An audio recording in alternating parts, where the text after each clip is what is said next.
everybody to the Beard Owl Podcast, a podcast about two of the greatest things in the world, beer and Weird Al. And there is no can crack because I'm not drinking beer. I'm drinking vodka and orange juice because vodka is made from potatoes. And we're talking about Addicted to Spuds. And that's why you're drinking vodka. Okay. Sure. Right. Yeah. And that voice judging me for my choices right now is my husband, Russ, who rolled himself in from the living room. Hello. I was not judging you for your choices. I was questioning what you were telling your audience. My rationale. Right. Okay. That's fine. And we have with us also Ian Glaubinger, who is, I can't do it. I can't be wrong on purpose. Who is the creative director for RSVLTS? There. I was wrong on purpose. Ian, am I right on saying that? No, unfortunately, you are not right on saying that. And for those wondering what the hell is going on, we lost audio before, so we're doing this over again.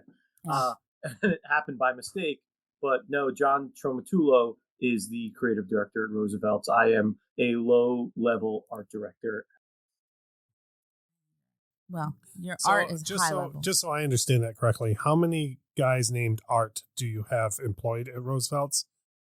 That's classified. Oh, okay. But well, can you? All right, maybe is it easy to direct all of them? No, that's why John is the creative director. Got it. Okay. Like herding kittens. Right. Oh, that's marvelous. Oh gosh, but talking about your art, I would be remiss if I didn't mention, for the first time for the audience, or for the second time for us here talking right now, you, Ian, do this thing every once. Is it just when the mood strikes you, or what? When you do like custom portraits for people? You want me to be whimsy, or do you want me to tell the truth? Both. Right. When I so fanciful feel like taking your money because I have bills to pay. Word. I got you. So I used to do those sketch commissions once a month. For a long time, I used to do would open up 5 to 10 to 15 slot sketch commissions. And I would do them more when I was freelance. When I took the job at RSVLTS full time, they kind of slowed down. When my wife and I had a son, it slowed down because I don't know how anyone does anything when you have a child, because I just don't know how. I don't know. Oh, I went to the movies. No, how did you go to the movies? But not the point. And then my wife, unfortunately, was out of work for almost 6 months there, from the end of last year through almost a month ago or a month and a half ago. And so I was picking him up again to make some extra money. Don't worry, I could see you're stressed. She has a job now. We're finally recovering. But I do them, and so now I do them in like slots of 5 because I like doing it, and I feel like if I don't do them, people will forget that I exist, and then I'll lose my ranking in the algorithm, and then no one will know that I exist. So I do them, and they're fun. And sometimes when I end up doing them, I like the piece so much that will redraw it digitally and make a print out of it, or it becomes a jumping off point. It keeps me sharp. I enjoy it. And I know what you were going to say was that you had asked you finally got one, and you got a Weird Al.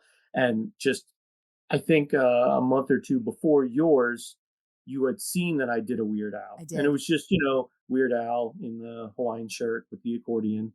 But you had asked for a very specific one. And while I love it, it wasn't my favorite to draw, only because you asked for the fat Al, and he's in all black. Yeah. And it's not that I have a problem with that. It's just sometimes it's just the same thing over and over. And I try and get all those details in there. And I feel like I drew a lot of zippers.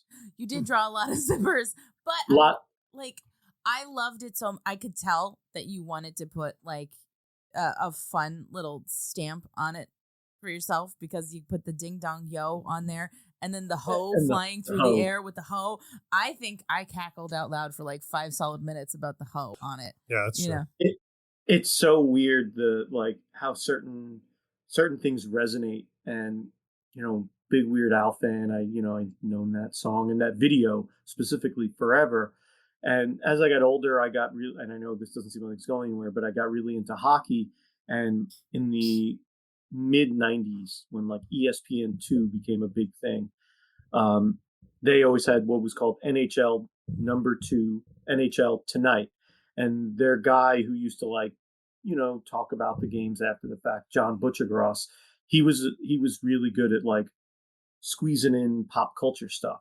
And whenever someone would shoot the puck and hit the post, John Butchergross would always say, "Ding dong, yo." That's great. When the puck hits the post, it's like a ding, but he would always say "ding dong," and it was so great to always hear that. They're like, "Oh, I know that too. Oh, I'm just like you, but I'm not." So, oh my gosh, that's marvelous. But please don't let me make you think that I didn't enjoy drawing Weird Al. It just, there was a lot of black, and I was like, oh my God, I'm gonna have to do this like so carefully, but it was a lot of fun to draw, and I really enjoyed putting the ding dong. Thank you. Yes, I appreciate it. Like, it's outside of stuff that I've done, it's the only piece of original art in the house. So it's yeah. You mean like original because it was hand drawn 1 of 1 or hand painted 1 of 1? That's it. You have original art right behind you, which is original mass produced art. Yeah, that's fair. Or that's fair. Limited edition art, like whatever. My logo that somebody did for me once that I had blown up and put on a thing, that's art. Yeah, there's a bunch of art in here, but that's the only thing that it's like, no, nobody else has this. This is the original of the thing. So sure. I love it so very much, and it makes me very happy. Are we getting ready to talk about potatoes, gentlemen? Yeah? Yeah, I'm ready to go. Okay. I was born ready. Okay, great. So we start this portion off with some fun facts about the song. And when we were preparing for this evening, Russ and I watched the video for Addicted to Love by Robert Palmer. And then we listened to Addicted to Spuds. And then we found a live performance of Addicted to Spuds where Weird Al has a bunch of people in essentially Mr. Potato Head outfits. Mrs. Potato Head outfits. They all have lips. With nylons. And like the women dancing in the video. But they're potatoes. It's from a New Year's Eve thing because you got a bunch of people with confetti and champagne. And to put this squarely in the time and place where it happened, he's introduced by Joe Piscopo. So. Okay. So, yeah. So we've got all that going for it. And then while we were watching that, Russ, you literally asked me, you were like, why was there not a video for this song? Mm-hmm. Like, this seems ripe to have a video. And so I said, that's actually one of my facts. And both of my facts come from the annals. Yes, I said the annals of the Ask Weird Al section of the Weird Al website, the Ask Al section. So this is a question that occurred at some point in the 90s. Both of these questions are from the 90s. Somebody wrote it into Weird Al's website. This is Jeff, quote, no nickname McClellan of Brownsville, Pennsylvania, asks. We call him No Nicky around the neighborhood. That's true. Hiya, Al. I was wondering why you never released an Addicted to Spuds video. I believe that I saw a clip from it on your Disney special. If you were given permission to create a parody of the song, then why not a video? Thanks. It's interesting, by the way, because this is before the couch potato thing where Eminem did not allow him to make a video. So apparently Weird Al has issues with potatoes because... Right, yeah, I didn't even think about that. Here's Al's answer. For one thing, getting permission for an audio recording and getting permission for a video are two different things. We had not secured the, quote, sync rights. Secondly, we were somewhat limited in our video budget, so we can't always do as many videos as we'd like from an album. And perhaps most importantly, I thought that a video for Addicted to Spuds would essentially be one joke, and you saw it in the UHF video. Yeah, which is funny because that's what that live performance really is. Like once you see the ladies in the Mrs. Potato Head outfits, you're like, all right, well, that's that. Mm-hmm. You don't need to, But that's interesting about the, like, being able to parody a song audio, but then getting a video is like another license on top of that. Yeah. So what Russ was alluding to was in 2003 on the Poodle Hat album, the opening track was a parody of Eminem's Lose Yourself called Couch Potato, which is about watching TV. And Weird Al got the rights to parody the song, but he did not get the rights to create a video for it, which sucked because that was the lead single for that album. So here we go, having rights issues in two different ways with songs about potatoes. Yeah, I didn't even think about the potato connection. Nobody thinks about the potato connection. I was going to say, you should always be watching out for the potato connection. Yeah, that's fair. And the other fun fact that I have to contribute to this is yet another question from the Ask Al section on his website from the 90s. This question was submitted by Gideon Habercorn, and it is, are you addicted to anything except spuds? And Al's answer was, breathing in and out. I just can't stop. Yeah, you always hate to hear that when somebody gets a typical rock star. That's fair. That's addicted to air. Okay. So that was pretty much it. It's like there was not a lot to be heard or said about the recording of this song because it was pretty much just kind of a very straightforward parody. I don't really have any super fun facts. I think, Russ, you noticed that it's a little bit faster than the original. But I'd have to put them side by side. Like, I'd throw them in Audacity and line them up. But, like, just... What do you mean, original?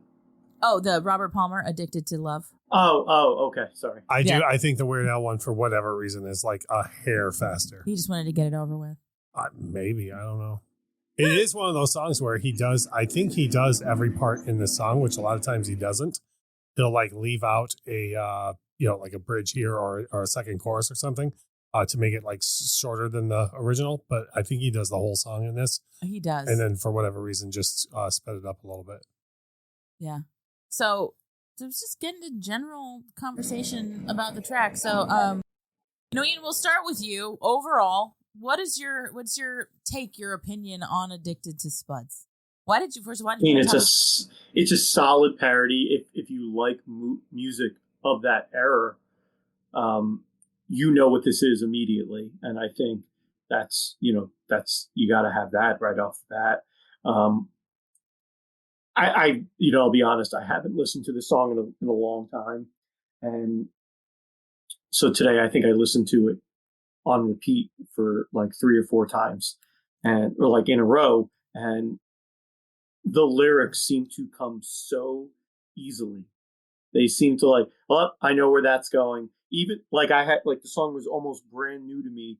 And then I was like, I knew exactly what he's going to say next, which also leads me to there's a whole lot of puns that work for potatoes in real life. Yeah, there really are. Like appealing, just appeal, peel. But, there was a lot of that. And I was like, oh, that's very clever. That's very clever. I get that. Yeah, it's like at face value, I guess, right? This song could come across as very one note, right? Because it is all just about potatoes.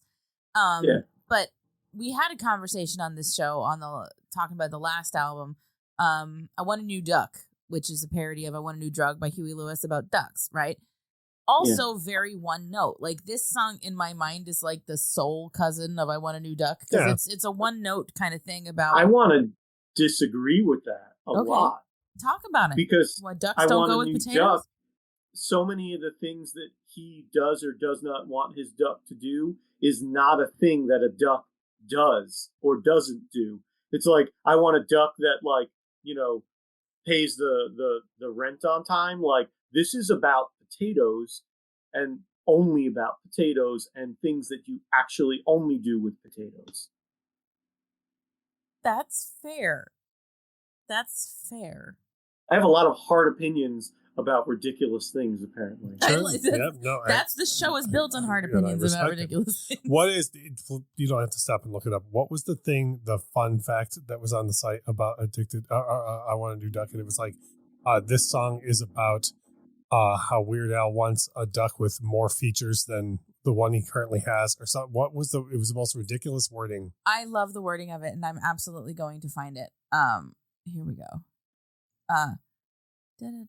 Oh, you know what? It's not even on Weird Al's page. It's on the Huey Lewis page of I Want a New Drug.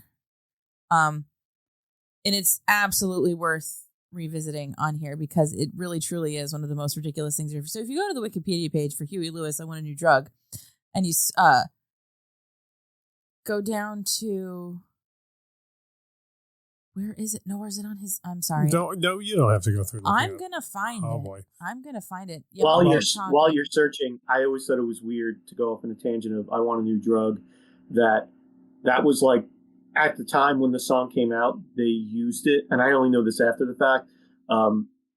They used to use it in the parade in like Disney World, like because it was so catchy, but also at the same time, like it's got the word "drug" right in there, guys. But they did it. They kept doing it, and I found it. It's on the Wiki fandom page for "I Want a New Drug" by Huey Lewis and the News, and it says in 1985, Weird Al Yankovic made a parody of the song called "I Want a New Duck" on his third album, Dare to Be Stupid. The song is about Al wanting a new duck with various features that his previous ducks did not have. So that supports Ian's argument. It does. Yeah. Okay. Spuds is only talking about things that logistically make sense for potatoes. Accepting the potatoes the way they are. Yes, not wanting potatoes with new features. Correct. Standard potatoes. Just as they are. Well, I think because can we all agree that potatoes are inherently more versatile than ducks? Yeah. Well, I don't know. I'm not a chef, but I am a poor man's chef. You could do a lot with potatoes. I'm sure a culinary expert could do a lot with a duck too, but a duck is also alive and you can like train it probably and have it as a companion. And there's more mascots that use ducks than there are that use potatoes. That's off the top of my head. There's a college, the Oregon Ducks. There's Aflac. Yeah, there's Aflac. But we don't use proper names for them like Mr. and Mrs. Potato Head. Just watched that show, The Toys That Made Us. Oh my God, that's so good, right? And Hasbro, and they talked about like, I didn't know that Mr. Potato Head used to just come with the pieces, and you had to provide the potato, the food, and it came at a time when America was, not doing well or coming, like, I think it was in the 40s, right? Was it right? I honestly can't remember the time period, but part of the issue they had with it was, are we basically asking our customers to spoil their own food at a time when that is very difficult to do? Yeah. Oh, that's interesting. We have gone off the rails. No, that's the thing. It's all, if one was addicted to Spuds, you would end up in a conversation this deep about potatoes. So in the early 1940s, Brooklyn-born inventor George Lerner came up with the idea of inserting small pronged body and face parts into fruits and vegetables to create, quote, a funny face man. It's not the original box artwork is incredible. It's so good. Disturbing in a delightful way. Yeah. But yeah, Mr. Potato Head, 1952, he first came out, and it was in potatoes. And then, oh my gosh, did you know there were additional characters? Did they become additional characters when you put them into different food? Yeah, they were different foods. So in the 1960s, Hasbro introduced the Tutti Frutti Friends Kit, which came with over 60 pieces for building 4 additional characters. Katie the Carrot, Kooky the Cucumber, Oscar the Orange, and Pete the Pepper. So just leaning into that alliteration. Yeah. I'm Katie the Carrot. She sounds like a friend of mine. But yeah, so that's really interesting, like Mr. Potato Head is just marvelous. But yeah, I get with like the not wanting to spoil potatoes. Food, for the purpose of toy. I know after World War II was when plastics became a thing, when there was a boom with plastics and different colored plastics. It's the same time that like those old tube and knob radios came out, the old plastic, like brightly colored, old school 50s radios. There was the boom of Barbie, but that's when they made the shift of not using food, of using plastic. Yeah, plastic for that. So to try and reel it back to the song itself, as much as I can. It doesn't really matter. This is my show. I can do what I want. Well, I was going to say, one might argue that all of those things would have added up to the rise of the potato addiction. That's true. We're entirely on topic if we try hard enough and think about it. Mm-hmm. One thing I absolutely needed to mention is a lot of times with Weird Al parodies, you don't get parallels in the lyrics, but you do get a lot of that on this album, especially Polka Party, because it was kind of rushed. A lot of things were kind of done under duress. But tell me about that. Wait, why was it rushed? Why was it? Well, so there was a lot on Polka Party that Weird Al was kind of made to do versus wanted to do. Who made him do it? The studio? The studio, yeah. So there's stuff on here that is just it's kind of a whole mess. It's kind of quick, and then when we get to the end of this, I have somebody great to talk about it. There's a parody near the end of this album, Toothless People, which is a parody of the song Ruthless People by Mick Jagger, which is the theme to the movie Ruthless People. Oh, I've got Rob on for that. That's going to be fun.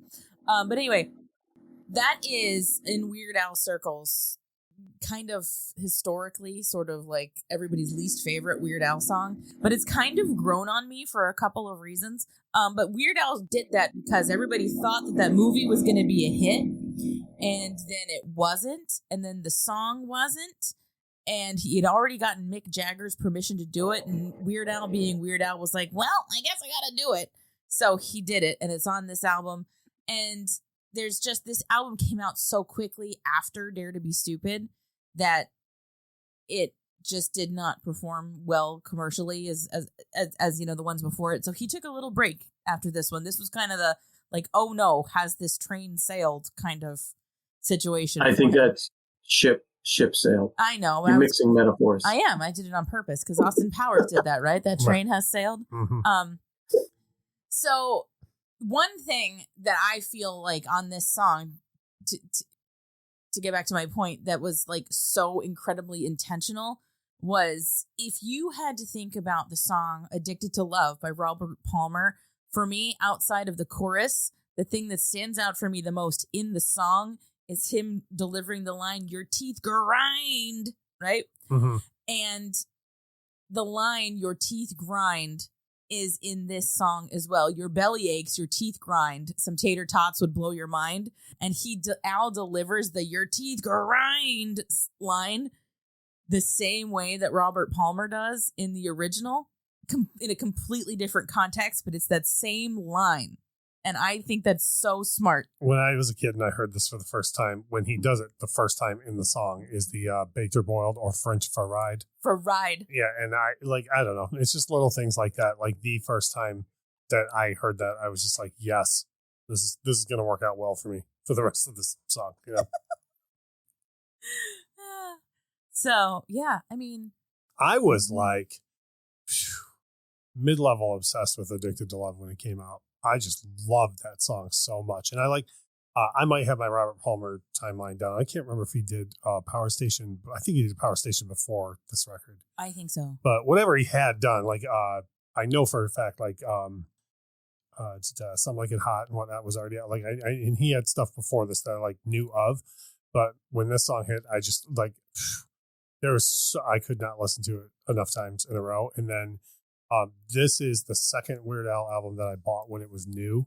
And I was overjoyed when, because sometimes when you buy a Weird Al record, you can look at the track listing and you can tell what it's going to be. Like each song, like Party in the CIA, right? You can look at that and go, oh, well, obviously, right? And then there's other songs like Couch Potato where you're like, well, I don't know what that's going to be, right? So like looking at Polka Party, I was like, oh, Addicted to Spuds. I know what that's going to be. I was like super, super excited about that. So it was like I couldn't listen to the original enough. And then I wouldn't say I got sick of it, but like once I was listening to other things, because there's always that like year or so after a song come out before the Weird Al album would come out with the parody on it, So by the time it came out, it was like, oh, I'm ready to love this song again. And it's the Weird Al version. Hooray. Beautiful. It's a beautiful thing. Ian, did you have anything else to add about the track? Because I think it's time to throw it to ad break unless you had something else important. I mean, it now with enough time has passed, it reminds me of a Disney animated short, like the new Mickey cartoons, Potato Land. Yes. There's so much that can be done with potatoes. You guys, that's the point of the song. You people mull on that while you listen to these ads, and we'll come back on the other side. Hey, Jeff, what are we doing? Why are you whispering? Because all of our devices are constantly listening to us. Unless we take massive efforts to protect our online privacy, all the details of our lives will be in the hands of megacorporations. Okay, sure, but this is the promo for our podcast. We need people to be able to hear us this time. Why do we need a promo? Oh, funny you should ask. We're now members of the OddPods Media Network. Are they one of those global conglomerates? No, they're just a really awesome podcast network full of great shows like ours. Well, is there anything specific we need to say? We should probably tell them what our podcast is about. Oh, it's about how the algorithm shapes our lives and how tech companies profit off our personal information. We dabble in tech conspiracy theories and talk about how billionaires are all buttholes. I don't think we should say buttholes in the promo. But we already did twice. Join us every other Monday for new episodes of Suggested Articles, a podcast. Hey, this is Grab and Brisket Podcast. Join us every Monday where we talk about the latest trends in barbecue, interviews with world top pitmasters, celebrity cooks. Ooh, like Wee Man from Jackass. And musicians. Like Rich O'Toole? So check us out. We do beer reviews, barbecue fails. So many fires. Dude, a lot of people just burn their houses down for no reason. We also talk about cocaine hippos versus meth gators. Learn how to make some tailgate gravy. Altercations with Texas Rangers. People throwing Reese's peanut butter cups. Yeah, so check out grabthebrisket.com for podcast info, viral social media posts, and so much more. And we're back! I just you get so excited to do that. I do. So I figured since we're on the other side of the ads now, and there are so many different types of potato dishes mentioned in this song, right? It starts with just a list: potato skins, potato cakes, hash browns, and instant flakes, baked or boiled or French fried. There's no kind you haven't tried. Let's just what's your favorite way for a potato? Do you have one? I mean, everyone shut up. It's French fries, right? It has to be French fries. Okay, well, if you get into that, then you get into the whole discussion of like, what's your favorite kind of French fry? Because that opens a whole new door. The reason I look, they're all great, but the reason I say French fries is because is someone, all right, okay, they're not healthy. All right, that's fine. They're great. Is someone gonna turn down French fries? What are from the age of like 2.5 to like 15? What the only thing kids will eat is, there's like 5 foods and one of them is French fries. Mm-hmm. Like, they're great. However, yes, there is 1,000,001 different types of French fries. So let's open that door. Let's do it. Let's open that door. We've had discussions about this both in various internet places and amongst ourselves about our favorite kinds of French fry. And for me, Wait. Are you talking from a specific place or just a specific style? Yeah. Do you mean like crinkle cut versus curly from anywhere, or do you mean I'm starting with cut first, and then we can get more specific if we feel like we need to. For me, my cut is curly. I like a curly fry. And when I'm talking about curly fry, I'm not talking about you're just like, ooh, kind of loose, like arch. It looks like a C curly fry. I'm talking about like your ringlet, like slinky looking, like slinky fry. Like you could put them on your feet and bounce to the moon. Right. Yeah, those are my fries. Like, because when we make curly fries, I don't know if you noticed this, but I keep all of those for myself. You do. Does that mean you're an Arby's person? I don't like much about Arby's outside of the fries. I'm the kind of person where, like, we're down our street, we have a Burger King, a McDonald's, a Wendy's, and Arby's not too far from each other in proximity. I would absolutely go get like a chicken sandwich or something at Wendy's and then go across the street to Arby's for the fries and then come home and make like a weird mishmash meal out of it. That's fair. What is your favorite fry cut? I love curly fries. Yeah. I love a good waffle fry. Waffle are good. I'm gonna go shoestring. I love shoestring fries. Interesting. And do you have a place to get them from that you like? I ask because there's one specific place I know of that that serves shoestring fries, or I believe they still do. Wait, you're saying it like they're kind of a rarity. Like, isn't shoestring just kind of the thin, for lack of a better place, McDonald's style French fries? Oh no, I was thinking smaller. The ones that are even thinner than that was what I thought shoestring was. I don't know that I know a thinner French fry than that. What has Steak and Shake? Steak and Shake has like super thin fries. And you know what? By me, because I know you guys are in Florida and I'm in New Jersey, and I know there's some regional things. I don't know where it dips its fingers in, but crap, what's it called? Smash Burger. Oh. They have really thin shoestring fries too. They're very much like Steak and Shake. They're pretty much the same kind of deal.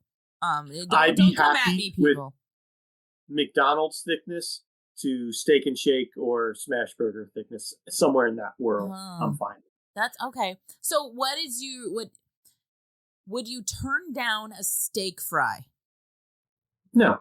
I'm not a monster. I do, in the world of French fries, I do obviously skew towards the thinner and, crinkle cut. Ooh. Fantastic. But I think I skew more towards the thinner ones.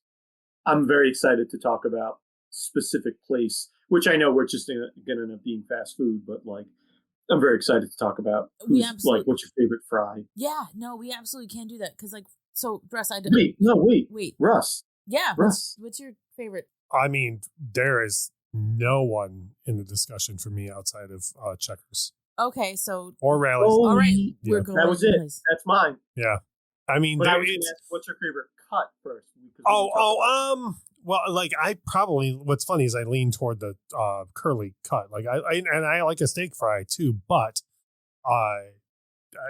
no one does fries like Checkers, and so no one touches. Yeah, and with that cheese sauce, sometimes we don't have a lot of Checkers by us anymore, and they're often in like not so great areas, so they don't always last. But they're in checkered areas. Oh boy, places with checkered pests. Checkered characters.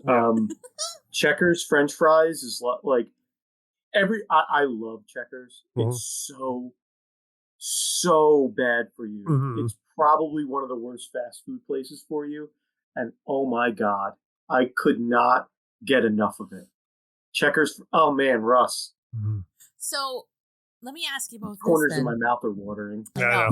So let me ask you about this then, because I don't know that I've ever eaten at a Checkers or had food directly from a Checkers. We have them here. Yeah, we have a lot of them around here. I've never had it. That's okay. Are they Checkers or Rallies by you? Checkers.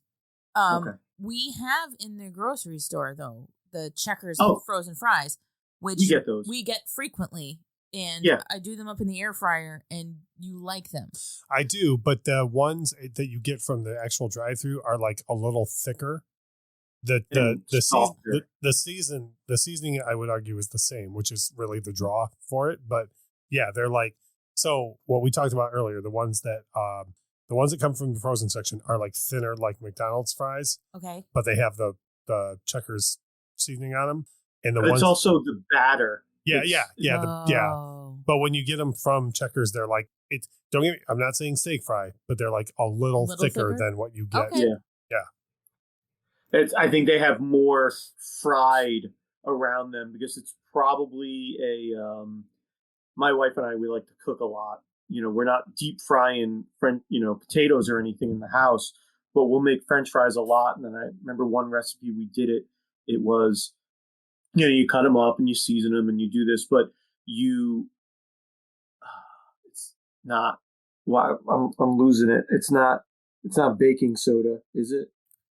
What do you use? Something for, that don't you? Isn't that what you use for a thickening agent? What you because you do a lot baking of powder. Baking powder. Is it? It's something. It's not a. Is it? I don't know if it's baking powder or if it's flour. Might be cornstarch. Oh, you know what? Could be cornstarch. and you add it to the mixture, and it elevates it to this whole new coating, crispy, crunchy, and then we end up baking them, but it adds this like whole other level to it. Yeah. It's wonderful. Oh, like I love this, and I want it to get to like talking about different like places for fries and stuff. But I think we already talked about the place. Okay, then we talked about that. I feel like I need to I can't keep this to myself any longer about my baked potatoes. Oh yeah. Mm-hmm. Okay. Yeah. Once a month, there's a meat shop near our house, and the last You mean like a butcher? Yeah, like a butcher. But they're a meat shop, SHOPPE. They're a meat shopee, and they the last Friday of every month, their special is bacon wrapped filet mignon, right? And it's like dirt cheap for filet mignon for that, right? So you got to call ahead and pre-order it, and I always get us our 2, and then that's our once a month. Like they do it on Friday, and then I think the following Monday, that's what we have for dinner. It's like our fancy at-home dinner, and I always make a baked potato to go along with it. So he has totally figured out and mastered cooking these bacon wrap fillets, and they're perfect. I see them on the Blackstone, so yeah, they're pure, they're perfect. I make the baked potato, and I have the Pampered Chef air fryer, but I'm sure this would work with any larger size air fryer. What I do is I take the baked potatoes, you clean them off, do whatever you do. I coat them with olive oil and a little like salt and pepper and like maybe like garlic powder, like if that's what you want to do, like the skin of it, right? So it's in the olive oil on the skin. Poke a couple holes in it.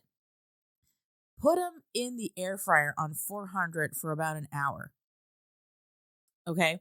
And then when it's done, you take them out, you pull them out with like an oven mitt on, and you kind of give them a little like press into a plate to like smash cocking a little bit, yeah. And you fluff up the inside, and then you cut it open, and then you do like your whatever you want to season, flavor your butter, sour cream, cheese, green onion, bacon bits, whatever you want to do.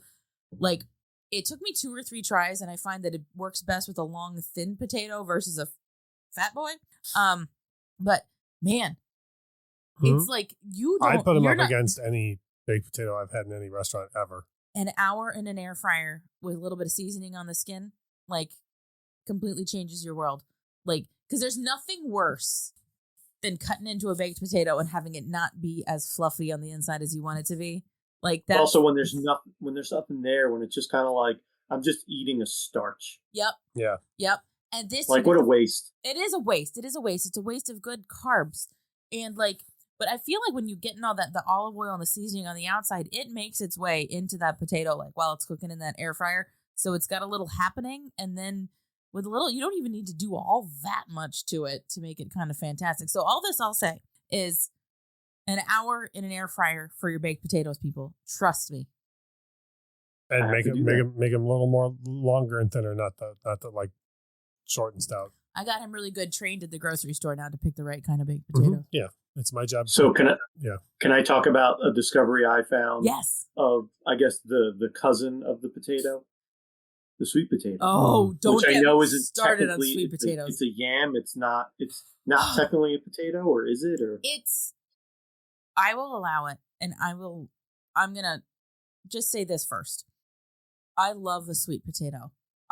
When I was a baby, the only baby food I would eat was the sweet potato baby food, to the point where my mom took me to the pediatrician, and he was like, "Ma'am, your baby is orange. What are you feeding her?"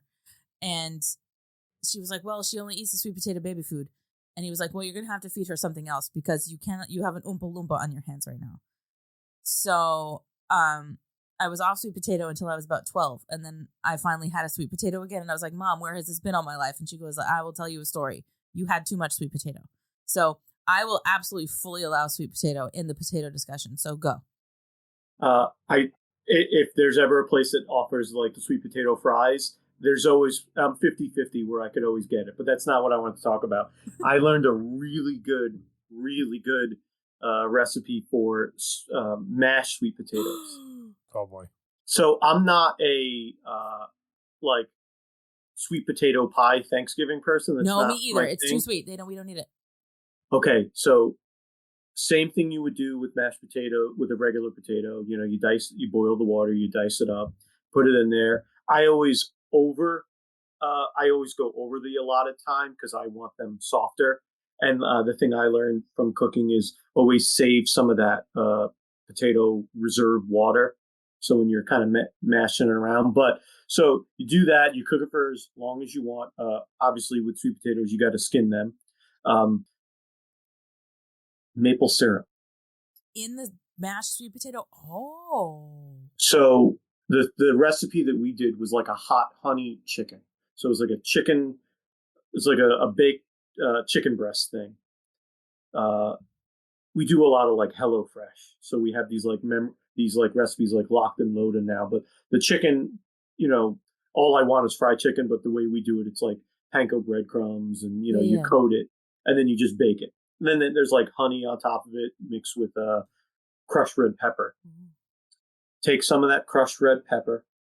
So after you've mashed your potatoes, your sweet potatoes, you can put a little butter in there if you want, but you sprinkle some crushed red pepper, and as generous as you want. It's not like drowning pancakes or waffles in syrup, but you add like maybe 2 tablespoons in, like, if you're doing potatoes for the 2 of you, maybe it's like 2, because sweet potatoes are usually bigger. Maybe it's 2 potatoes, maybe it's 3 potatoes, depending how hungry you are. Likely 2 because they're big, but you could put like 2 to 3 tablespoons of just syrup. I've never tried it with like Mrs. Butterworth's, and I'm not knocking Mrs. Butterworth's, but I've only done it with like the real maple syrup stuff, and oh man, it sets it off, and it's wonderful. So if you're a fan of mashed potatoes, if you're a fan of sweet potatoes, just make the mashed potatoes with it, and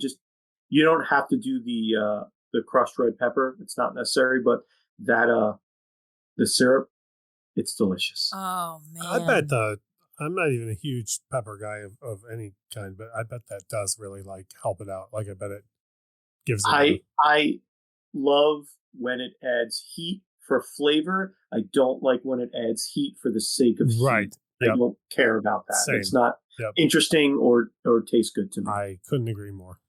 Yeah. That's beautiful. I feel like Weird Al would be proud of this conversation about potatoes. Anyone who wrote all those lyrics has to have a certain amount of feeling about potatoes. Yeah. Well, and now he's vegan. Yeah. So it's potato. He probably eats a lot of potatoes. I bet he does. He might be addicted to Spuds. Dare I say. Addicted to Maybe Spuds. that's what the sequel will be about. Oh, maybe. Interesting. Yeah. That's really interesting. So years long spud addiction. Oh my God, it's just dangerous now, right? Well, what do you expect? People hang out at polka parties. They're gonna get addicted to Spuds. Mm-hmm. I feel like we're at the point where it probably makes sense for us to give this this good old song a rating on a scale of 1 to 27, and send this episode off into the buttery sunset of the potato. So, I'll go first. I think I've liked both tracks on this album so far. 1 to 27. This one, I don't like it as much as Dog Eat Dog, which we just talked about. And Living with. I forgot that song. Yeah, and I'm a huge Talking Heads fan. It's such a great song. So great. It's so great. I'm going to give Addicted to Spuds a 22 out of 27. Not because I think that there's anything wrong with it, but because I like the 2 tracks that come before it more. And I'm trying to give myself some wiggle room because I have to be on all of these episodes. Mm-hmm. So. All right, I'll go because that way our guest can go last. So I'm going to come in a little bit lower than you, but I have a specific reason, and both of my reasons are unfair. I'm going to give it a 20 out of 27, and because I like the overall production and the vocal performance way more on Living with a Hernia than I do on this. Okay. It's like I say, I listen to the original religiously.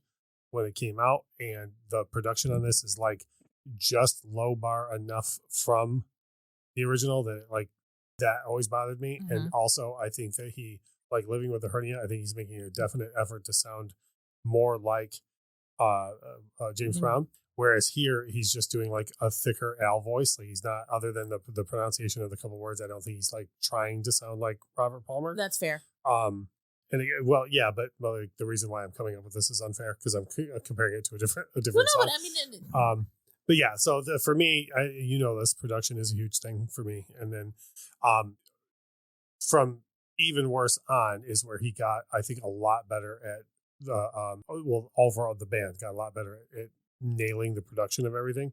And I think that's also when he put a lot more into the vocal performances. mm-hmm. But on this record, there is an example of him there being better production and a better vocal performance. Agree. So that's why I would throw this down at 20 out of 27. I like it. So, Ian, you're last. This gets a 30 out of 27 because it's about potatoes. And I love potatoes. I love it. That's a great answer. That's a great. It's got the potato curve to it.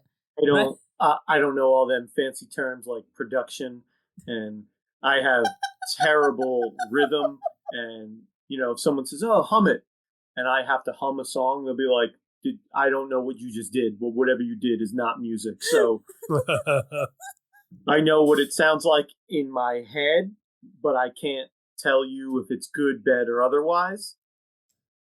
I like potatoes. Meat and potatoes guy. That's beautiful. I think that's wonderful. That's a great sentiment. I was excited when you gave me this song, and I was like, "Oh, well, I love potatoes. So, so how am I not going to enjoy this?" That's marvelous. That's fantastic. Usually at this point, like, I don't know if you have anything that you want to promote or tell people to go check out other than, your art or any, all that stuff. You have the opportunity here to do that. I'll throw a link to your Etsy store in the show notes. Everybody love everybody. That's it. That's everybody love everybody. That's it. That's what I'm promoting. Thank you. I like that. Everyone love everyone and potatoes. Maybe can we add that? You would and also potatoes. like everyone to potatoes are within everyone. Okay. But save some for me. Right. I think that's a perfect note to end this on. So for everybody here, Ian, thank you so much for being with us again today. Russ, thank you for rolling your way in here. It's literally the least I can do. I know. And we'll come back at you again next time, hopefully with another cool episode. I know it'll be cool. I know it's going to be awesome because it's I think it's one of those days. So yeah, it should be the next track. That is. And all right. So yeah, love everyone, be awesome to everyone, and stay weird. And save potatoes for Thank you guys. Yes, thank you. All right, bye. Bye-bye.